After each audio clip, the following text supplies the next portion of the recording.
Selam dostlar, bugün sizlerle birlikte yeni bir oyun videosuyla karşınızdayız. Bugün de Brawl Stars oynayacağız. Dostlar, benim hesabımda aslında çoxlu karakterler var idi. Getdi bütün karakter hesabımı çaldılar.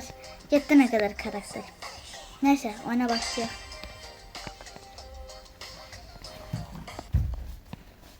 Başladık. Ben bu karakterle çok da yaxşı olmasam da bu karakterle oynamaq nəsə adama yaxşı gəlir. Xoşuma gəlir.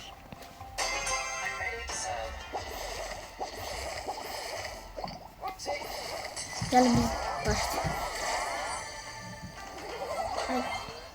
Hayda. Ne tabii? Oyunlarla başlamamış olduk.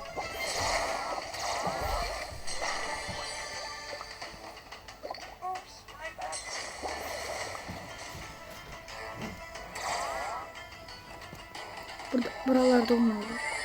İşte burada.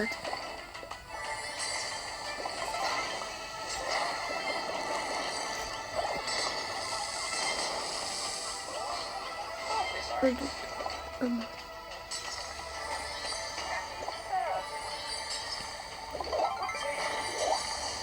Geleceğim mi? Gelme. Öl. İkiz de öldü. Dostlar, bunlar da taktikin tabi. Bir ara olsa canlanır. Bir dakika. Oldu. Hadi. Oldu. Dur.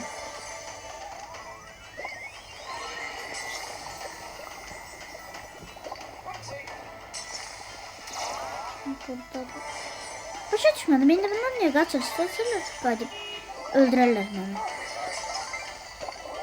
Bütün oyuncular girip oraya.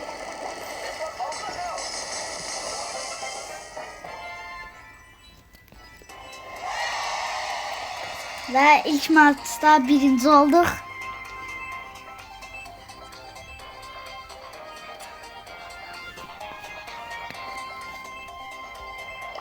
Ya şuna.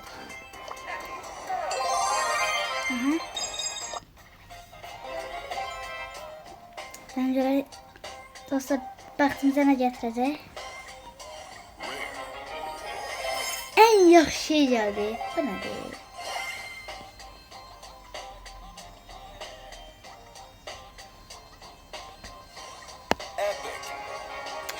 Destansı da.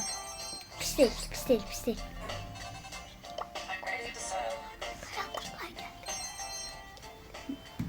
Neyse dostlar, bugünlük bəsdir bu kadar. Sağ olun, biz devam ederiz sonra. Sağ olun.